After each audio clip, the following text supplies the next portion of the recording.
again I am here with you to say something and to discuss with you topic civics class 6 chapter first. And what is the name of the chapter first? Understanding diversity. So बेटा इस चीज को discuss करने के पहले मैं आप लोगों को कुछ बताना चाहता हूँ, ठीक है? वो चीज है क्या, सबसे पहले हम इसके बारे में जान लें, क्योंकि ये इनिशियल स्टेज है ना सिविक्स का, तो थोड़ा सा हम की कॉन्सेप्ट भी अपना क्लियर कर लें कि हम सिविक्स क्यों पढ़ते हैं, ठीक है? और जो हमारे पास ये सिविक्स है वो किससे रिलेटेड है, तो इस सब चीजों को जानने से पहले थोड़ा सा हम इसकी कॉन्सेप्ट को समझते हैं। जो हमारे पास इंडियन कॉन्स्टिट्यूशन है, ठीक है, यानी कि जिसको हम भारतीय संविधान कहते हैं, तो बेटा भारतीय संविधान का जो हमारे पास जनक माने जाते हैं या फादर ऑफ इंडियन कॉन्स्टिट्यूशन, वो हमारे पास कौन है? Doctor B R. Ambedkar. Doctor B R. Ambedkar, Bhimrao Ambedkar इनका नाम है, ठीक है, डॉक्टर बी.आर. अम्बेडकर। तो बेटा अब ये हमारे पास डॉक्टर बी.आर. अम्बेडकर फादर है इंडियन कॉन्स्टिट्यूशन के। तो इससे पहले मैं आपको बता दूं कि हमारे पास इंडियन कॉन्स्टिट्यूशन के लिए जो हमारे पास इंडियन कॉन्स्टिट्यूट असेंबली थी, जो हमारे भारतीय संविधान को बनाने के लिए संगठित की गई थी, ठीक है, उस समिति का जो पहला मीटिंग था वो कब हुआ था? तो ये हुआ था आपका 9 दिसंबर 1946। और बेटा हमारे पास 1946 में जब हुआ था कि क्या था? फर्स्ट मीटिंग थी, यानी कि फर्स्ट असेंबली थी, ठीक है, इसका तो इंडियन कॉन्स्टिट्यूशन असेंबली, ठीक। अब हमारे पास जो फर्स्ट मीटिंग में इसके टेम्पररी चेयरपर्सन थे वो कौन से थे? तो ये थे आपके सच्चिदानंद सिन्हा, सच्चिदानंद सिन्हा, SNS। तो बेटा हमारे पास इंडियन कॉन्स्टिट्यूट असेंबली जो गठित किया गया था भारतीय संविधान को बनाने के लिए, तो उस भारतीय संविधान को बनाने के लिए असेंबली ने पहली मीटिंग कब की थी? तो 9 दिसंबर 1946। और उस असेंबली मीटिंग के जो चेयरपर्सन थे उनका नाम था डॉक्टर सच्चिदानंद सिन्हा। उसके फिर 2 दिन बाद यानी कि इंडियन कॉन्स्टिट्यूट असेंबली ने सेकेंड मीटिंग कंडक्ट किया और वो किया 11 दिसंबर 1946। और ये हमारे पास जो था ये सेकेंड मीटिंग था, और इस सेकेंड मीटिंग में हमारे पास एक परमानेंट चेयरपर्सन को सिलेक्ट किया गया, इलेक्ट किया गया। और वो कौन थे? तो बेटा आप सभी लोग जानते हैं कि हमारे फर्स्ट प्रेसिडेंट जो थे, फर्स्ट प्रेसिडेंट ऑफ इंडिया, उनका नाम क्या था? डॉक्टर राजेंद्र प्रसाद। तो बेटा हमारे पास डॉक्टर राजेंद्र प्रसाद हमारे पास जो थे वो चेयरपर्सन थे किसके? इंडियन कॉन्स्टिट्यूट असेंबली के। अब तो ये कुछ हमारे पास कॉन्स्टिट्यूट असेंबली की बातें हो गई। अब हम कुछ और बातें जानते हैं जो हमारे पास इंडियन कॉन्स्टिट्यूशन से, इंडियन कॉन्स्टिट्यूशन, ठीक। तो वो बेटा हमारे पास बनने में कितना समय लिया था? तो 2 ईयर 11 मंथ और 18 डेज। अब बेटा हमारे पास 2 ईयर 11 मंथ 18 डेज, क्या है? टोटल टाइम था जब हमारे पास भारतीय संविधान बनकर तैयार हो गया था। हमारे पास भारतीय संविधान बनकर कब तैयार हुआ था? एक क्वेश्चन ये भी है। तो 26 नवंबर 1949, ठीक है, 1949 ये समय क्या था? When Indian constitution was completely set up. और बेटा 26 नवंबर 1949 को जब भारतीय संविधान बनकर तैयार हो गया, तो उस समय हमारे पास संविधान का जो 2/3 पार्ट है उसको इम्प्लीमेंट किया गया, यानी कि उसको लागू कर दिया गया। लेकिन हम कंप्लीटली जो इंडियन कॉन्स्टिट्यूशन था उसके टोटली हमने इम्प्लीमेंटेशन कब किया था? तो हमने किया था उसको 26 जनवरी 1950 को, जिसको हम गणतंत्र दिवस यानी कि रिपब्लिक डे के रूप में मनाते हैं। तो इज इट क्लियर कि हमारे पास इंडियन कॉन्स्टिट्यूशन को इस असेंबली के द्वारा बनाया गया। तो उस असेंबली में हमारे पास 22 यानी कि 22 कमेटी पार्टिसिपेट किए थे, जिनको बोला गया था कि आप लोग अपने अपने तरीके से इंडियन कॉन्स्टिट्यूशन को आप लोग तैयार कीजिए। तो उसमें से एक कमेटी का नाम था ड्राफ्टिंग कमेटी। क्या था? Drafting committee. ड्राफ्टिंग कमेटी में टोटल कितने नंबर ऑफ मेंबर्स थे? 7 थे। There were 7 members of the drafting committee. Drafting committee की जो चेयर पर्सन थे उनका नाम क्या था? भैया उनका नाम यही था, डॉक्टर बी.आर. अम्बेडकर, जो दलित वर्ग से बिलोंग करते थे। तो ये हमारे कुछ इंडियन कॉन्स्टिट्यूशन के कुछ की पॉइंट्स थे। अब हम बात करते हैं लेसन फर्स्ट की, कि हमारे पास लेसन फर्स्ट में जो आपका दिया गया है अंडरस्टैंडिंग डाइवर्सिटी। ठीक है, तो अंडरस्टैंडिंग डाइवर्सिटी को समझने के लिए आपके बुक में एक स्टोरी दी गई है, एक कहानी दी गई है। क्या कहानी दी गई है? तो बेटा एक हमारे पास इस कहानी में देयर आर टू बॉयज, और दोनों का नाम क्या था? समीर। क्या नाम था? समीर। समीर हवा का झोंका। ठीक है, आप सभी लोग जानते ही होंगे। तो इसको हमने कहा समीर फर्स्ट और इसको हमने कहा समीर सेकेंड। तो बेटा हमारे पास इन दोनों में इस डाइवर्सिटी को अंडरस्टैंड, डाइवर्सिटी को एक्सप्लेन करने के लिए एक कहानी बनाई गई है, और दोनों कहानियों में, इस कहानी में दोनों बच्चों को बताया गया है कि ये कैसे एक दूसरे से डाइवर्स थे। तो बेटा मैं आपको बता दूं, जो समीर फर्स्ट था ये रिलीजन यानी कि बाय रिलीजन हमारे पास ये क्या था? तो बाय रिलीजन बेटा ये आपका हिंदू था, और समीर सेकेंड जो था वो आपका मुस्लिम था। अगर हम बात करें इकोनॉमिकल कंडीशन की, तो इकोनॉमिकल कंडीशन के आधार पे ये जो था ये वेल स्टेबलाइज था, और ये जो था बेटा पुअर, यानी कि ये रिच था और ये क्या था? पुअर था। ठीक है, ये बात हो गई। अब हम थोड़ा सा लिटरेसी की बात करें, तो लिटरेसी के आधार पे ये जो था स्कूल जाता था इसलिए लिटरेट था, और ये जो है स्कूल नहीं जाता था इसलिए क्या था? ये इलिटरेट था। अब बेटा ये तो इनकी बात हो गई।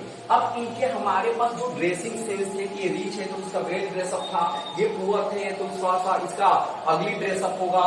ये हमारे पास स्कूल में पढ़ता है तो इसकी जो लैंग्वेज थी ये इंग्लिश भी बोलता था, हिंदी भी बोलता था, बट ये जो समीर सेकेंड है वो आपका रीजनल लैंग्वेज बोलता था। ठीक है, तो अब ये कॉन्सेप्ट आपको समझ में आ गया होगा कि समीर फर्स्ट स्कूल जाता है, समीर सेकेंड न्यूज़पेपर बेचता है, कहाँ पे? तो रेड लाइट में। एक बार समीर फर्स्ट अपने स्कूल जा रहा था तो उसकी बस जो रुक गई वहां पर, तो समीर सेकेंड जो है वहां पे न्यूज़पेपर बेच रहा था। इसने सोचा कि oh I need to read some headlines, तो उसने न्यूज़पेपर लिया। उसने इस लड़के से नाम पूछा कि ये बोला कि आई एम समीर, तो बोला कि my name is also Sameer. तब उसने ये पूछा कि अच्छा समीर, अब आप देख सकते हो कि ये समीर, ठीक है, तो दोनों समीर है, तो Sameer first and Sameer second, Sameer 1 and Sameer 2 आपके बुक में जैसा दिया हुआ है। तो बेटा ये लोग दोनों दोस्त बन गए, और दोस्त बनने के बाद इन दोनों के बीच में हैप्पीनेस आ गई। हैप्पीनेस मतलब क्या होगा? कि ये प्रसन्न यानी खुश होने लगे। इनके बीच में ब्रदरहुड आ गया, यानी कि भाईचारे का हमारे पास जो इनकी अनियत थी, जो इनकी थिंकिंग थी, वो भाईचारे में बदल गई। तो बेटा अब देखो, दे आर डाइवर्स, यानी कि दोनों अलग थे on the basis of the religion, because one is Hindu and second one is Muslim. Second क्या है? On the basis of economical status also they are different, differ from each other. He is rich and he is poor. On the basis of education, they also differ from each other. He is reads in school, but he does not read in school. On the basis of language, he speak regional language, while he speak English plus Hindi. Okay, ये बेटा इनके बीच में difference था। तो ये difference क्या था? ये डिफरेंस आपको यही बताता है कि हमारे जो भारत है, हमारा जो देश है इंडिया, वहां पे किस तरह से डाइवर्सिटी है। डाइवर्सिटी को हम कहते हैं विविधता। तो बेटा हम इस विविधता को भी समझना है कि हमारे पास ये विविधता है क्या। तो स्टोरी तो आपको समझ में आ गया कि समीर 1 कौन था, समीर 2 कौन था। समीर 1 बाई बर्थ कौन से रिलीजन से बिलोंग करता था, ये बाई बर्थ कौन से रिलीजन से बिलोंग करता था, ये इसका इकोनॉमिकल कंडीशन क्या था, इसका इकोनॉमिकल कंडीशन क्या था, इसकी हमारे पास एजुकेशन क्या थी, इसकी एजुकेशन क्या थी, ये कौन सा लैंग्वेज जानता था, ये कौन सी लैंग्वेज जानता था। तो बेटा ये बेटा 2 दोस्तों की कहानी है जो आपके बुक में दिया गया है। Is it clear? तो बेटा इन दोनों के बीच में आप लोगों ने सिर्फ क्या देखा? डाइवर्सिटी देखा। और डाइवर्सिटी के बाद आप लोगों ने क्या देखा लास्ट में? कि दोनों बहुत ही ज्यादा क्लोज फ्रेंड हो गए थे, और इसके वजह से वो दोनों खुश भी थे, और ब्रदर भाईचारे का भी था। यानी कि डाइवर्सिटी होने के बाद, विविधता होने के भी बाद, दे आर वेरी हैप्पी, वो बहुत खुश थे, and they behave like a brother, वो एक भाई की तरह एक दूसरे से व्यवहार करते थे। So this is specialisation of India, यही तो भारत की विशेषता है, यही तो हमारी विशेषता है। एक हिंदी में कहावत भी होती है, अनेकता में एकता, यही है विशेषता। तो बेटा ये अनेकता क्या, ये अलग अलग थे जो टॉपिक से उसके आधार पे, बट इस अलगाव के बाद भी, इस डाइवर्सिटी के बाद भी ये दोनों क्या थे, दोस्त बन गए थे, ये दोनों खुश थे और दोनों बहुत ही अच्छे मित्र बन गए थे। ये क्लियर? ये आपका बेटा कहानी है जो आपके बुक में दिया गया है, एंड थ्रू दिस कहानी they wanted to make you understand what is diversity, okay, and what happens with the diversity. So now अब मैं आपको एक्सप्लेन करने जा रहा हूं कि हमारे पास जो डाइवर्सिटी होती है वो एग्जैक्टली क्या होती है। तो डाइवर्सिटी बेटा आपने देखा होगा कि लिखा हुआ diversity a range of people और things who are very different on the basis of religion, races, language, practices etcetera. ठीक है, तो अब देखो बेटा हमारे पास जो डाइवर्सिटी है, ठीक, जिसको विविधता कहते हैं, तो वो हमारे पास क्या है, तो वो बेटा हमारे पास diversity is a range of people, यानी कि लोगों का एक ऐसा समूह है, हु आर, जो डिफर, अलग होते हैं, ऑन द बेसिस ऑफ, के आधार पर। वो आधार क्या क्या हो सकते हैं, तो on the basis of religion, मैं हिंदू हूं, तुम मुस्लिम हो, वो सिख है, ये पारसी है, ये क्रिश्चियन है, ये बौद्ध है, ये सब क्या है, ये रिलीजन है। तो रिलीजन हमारे इंडिया के अंदर बहुत सारे पाए जाते हैं, इसलिए रिलीजन के आधार पे लोग क्या है, अलग अलग है। यानी कि मैं हिंदू, तुम मुस्लिम, ये सिख, ये क्रिश्चियन, ये क्या है, अलगाव तो है ना, यही तो डिफरेंस है। और नेक्स्ट है आपका रेशियल डिफरेंस। रेशियल डिफरेंस क्या होता है बेटा, रंग भेद। रंग भेद, जैसे मैं काला हूं, आप गोरे हो, ठीक है, तो you are white and I am black. तो बेटा अब देखो, अगर यहाँ पे बोले टीचर कि व्हाइट कलर एक जगह और अदर कलर एक जगह, तो यही क्या है, यही तो डाइवर्सिटी है ना। यानी कि रंग के आधार पर भी लोगों का डाइवर्सिटी होता है।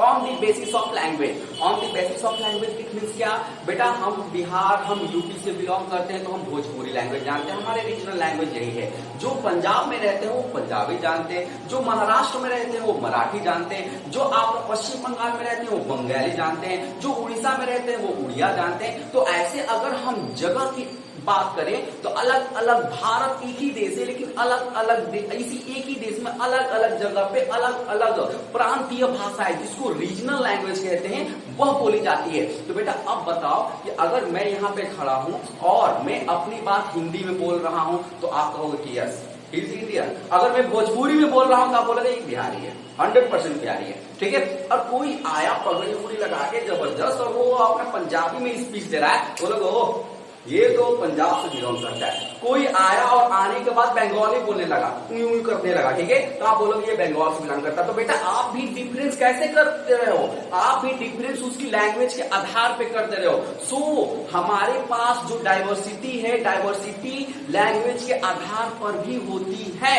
अब आप बात करते हैं हमारे पास इकोनॉमिकल स्टेटस। बेटा अब बताओ कि इकोनॉमिकल स्टेटस में क्या, कोई रिच होता है, कोई पुअर होता है। On the basis of economical status we can diverse people into two category, first who is rich and second who is not rich, it means poor. तो बेटा एक गरीब इंसान होता है और एक अमीर इंसान होता है, ये भी हमारे पास क्या है, डाइवर्सिटी का ही एक पार्ट है। नेक्स्ट है on the basis of the caste. अब मान लो कि हम रिलीजन के आधार पे तो कर दिए, अब मैं अगर कास्ट बेसिस पे करूं तो अगर मैं हिंदू हूं तो अब मैं बोलूंगा कि ओ तुम ब्राह्मण हो, तुम क्षत्रिय हो, तुम वैश्य हो, तुम शूद्र हो यानी कि दलित हो, ठीक है, एससी हो, एसटी हो, ओबीसी हो, जनरल हो। तो बेटा आप देख रहे हो कि हमारे जब भी कोई भी फॉर्म आता है तो हम उस फॉर्म को भी फिलअप करते हैं। आप स्कूल जाते हो तो वहां पे लिखा रहता है कैटेगरी, तो कैटेगरी में आपको फिलअप करना है कि आप जनरल हो कि ओबीसी हो कि एससी हो कि एसटी हो। तो बेटा ये भी तो डाइवर्सिटी है। तो हम कास्ट के आधार पे भी डाइवर्सिटी करते हैं। अब on the basis of the fooding habits, तो बेटा अब बताओ हम लोग पंजाब में अगर जाते हैं तो वहां पे देखते हैं लोग दाल मखनी, रोटी, दूध, दूध, दही, अंडा जबरदस्त तरीके से खाते हैं। और वहीं पे हम चले जाते हैं वेस्ट बंगाल में, तो राइस एंड फिश यानी कि मच्छी चावल बहुत जबरदस्त तरीके से वहां पे खाई जाती है। अगर हम यूपी की बात करें, अपने बलिया डिस्ट्रिक्ट की बात करें, तो वहां पे क्या लिट्टी चोखा फेमस है, तो लिट्टी चोखा खाओ जबरदस्त तरीके से, ठीक है। हम वेराइटी ऑफ फूड्स भी खाते हैं, ऐसी बात नहीं है, ठीक है। आप साउथ इंडिया में चले जाओ तो वहां पे इडली है, सांभर है। वैसे ही आप इंडिया के किसी भी स्टेट में चले जाओगे तो अलग अलग ट्रेडिशन होते हैं, अलग अलग कल्चर होते हैं, अलग अलग ड्रेसिंग सेंस होता है, अलग अलग फीडिंग हैबिट्स होती है। ड्रेसिंग सेंस आप लोग देखते हैं कि पगड़ी लगाया है, धोती पहना है तो वो बेटा पंजाबी दिख रहा है, ठीक है। आप राजस्थान देख लो तो वो जबरदस्त, उनकी पगड़ी जबरदस्त होती है, उनका जो टर्बन होता है वो जबरदस्त होता है, ठीक है। आप यूपी में देख लो तो वो तो बस स्टाइलिश बाल रखते हैं। महाराष्ट्र में चले जाओ तो स्टाइलिश बाल, मतलब ड्रेसिंग सेंस की बात कर रहा हूं मैं, ठीक है। आप ड्रेसिंग सेंस के आधार पे भी डाइवर्सिटी कर सकते हो।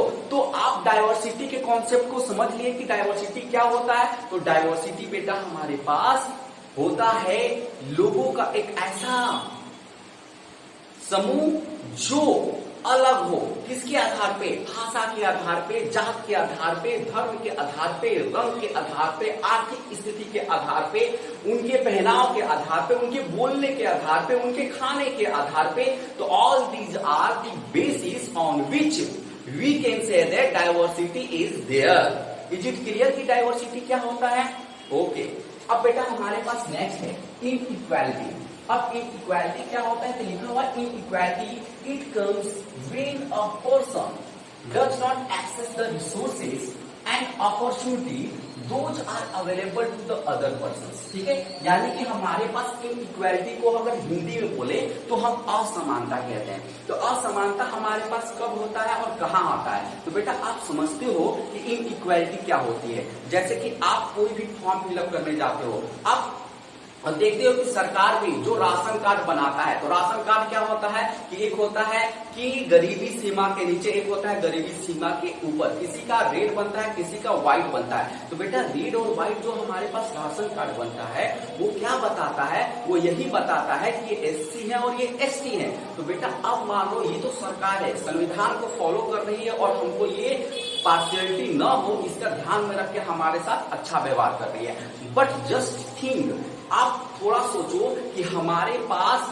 जो एससी एसटी कैटेगरी के लोग हैं, जो प्रॉपर तरीके से अपनी रोज की लिवलीहुड, अपनी जीविका नहीं कमा पाते हैं, तो क्या वो एक अच्छी स्कूल में बच्चे को पढ़ा पाएंगे?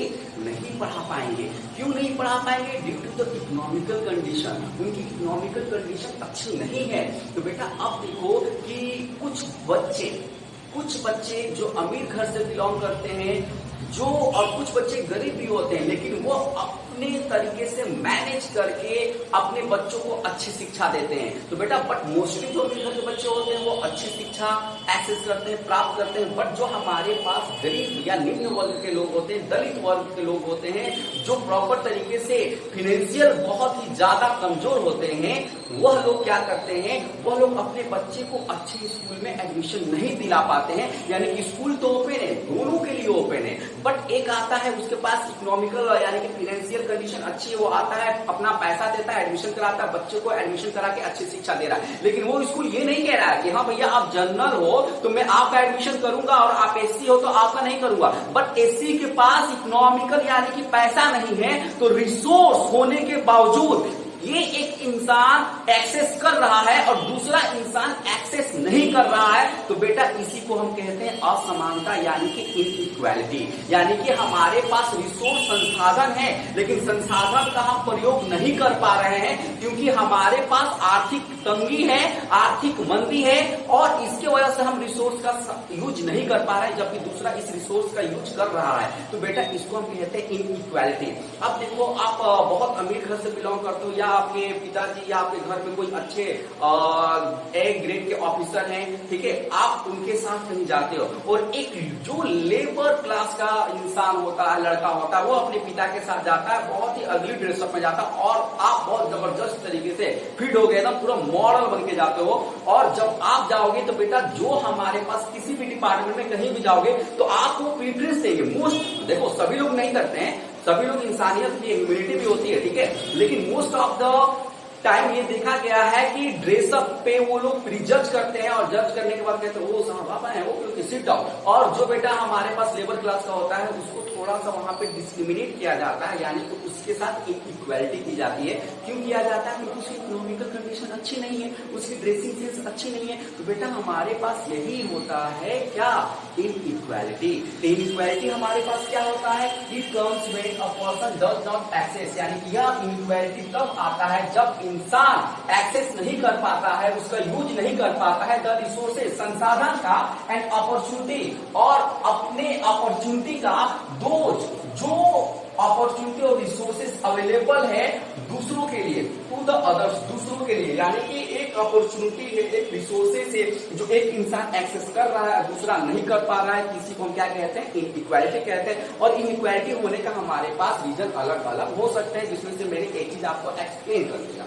नेक्स्ट है बेटा आपका कि आपके टॉप बुक में दिया हुआ है what does diversity add to our life. जो डाइवर्सिटी है वो हमारे लाइफ में क्या ऐड करता है, ठीक है? तो बेटा आप देखो डाइवर्सिटी जो विविधता है, जैसे मान लो कि अगर मैं आपको आपके ही घर में लॉक कर दूं, तो बेटा बाहर नहीं जाना है, कुछ भी हो जाए बाहर नहीं जाना है। जन्म, जैसे कि आप लोग सभी लोग जानते हैं कि भगवान बुद्ध को उनके पिताजी को जब पता चला, जब कौंडिल्य नामक जो एस्ट्रोनॉमर था उन्होंने भविष्यवाणी कर दी कि ये बहुत बड़ा सन्यासी बनेगा, तो उन्होंने अपने राज को ही किला बनवा दिया कि बाहर से कुछ भी हमारे किले में ना आए, और भगवान बुद्ध को ऐसे कर दिया कि यही उनका संसार है। मतलब दुनिया इतने में ही है जो बाउंड्री दिखाई दे रहा है, इसके बाहर दुनिया नहीं है। तो बेटा अगर हम आपके साथ वैसे कर दे तो क्या आप बहुत सारी चीजें सीख पाओगे? मोबाइल में छीन लू, ठीक है, टीवी में छीन लू, ठीक, आपको एक रूम में बैठा दो, बस खाना खाओ पियो सो, खाना खाओ पियो सो, खाना खाओ पियो सो, तो बेटा क्या आप कोई चीज सीख पाओगे? नहीं सीख पाओगे। हाँ, जब एक चीज आएगा आपके पास, अगला इंसान वो आपसे कुछ बातें करेगा, आपकी फीलिंग्स जानेगा, आपकी थॉट जानेगा, तब जाके आप उससे कुछ अपनी फीलिंग्स शेयर करोगे, अपनी थॉट शेयर करोगे, तो थॉट का क्या होगा? यहाँ पे एक्सचेंज होगा। तो कुछ आपने उससे सीखा, वो आपने सीखा, ऐसे ही आप लोगों से मिलते रहोगे, कुछ ना कुछ चीज सीखते रहोगे। तो बेटा अब हमारे पास जो डाइवर्सिटी है, डाइवर्सिटी की वजह से हमने इंडिया में बहुत कुछ सीखा है। आप जानते हो कि जो यूपी में रहता है वो भी संस्कृत बोलता है, इंग्लिश बोलता है, आपका मराठी बोलता है, बंगाली बोलता है। तो बेटा अगर वो बंगाली से मिला ही नहीं होता तो बंगाली बोलता है क्या?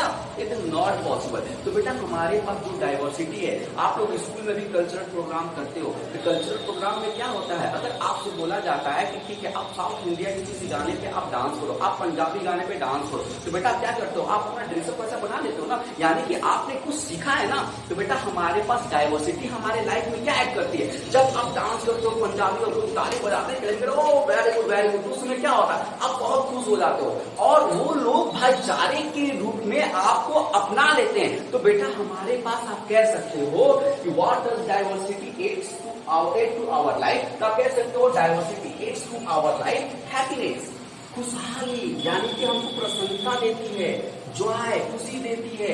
और जो मेन इंपॉर्टेंट चीज है वो आप कह सकते हो ब्रदरहुड, यानी कि भाईचारे निर्माण करती है।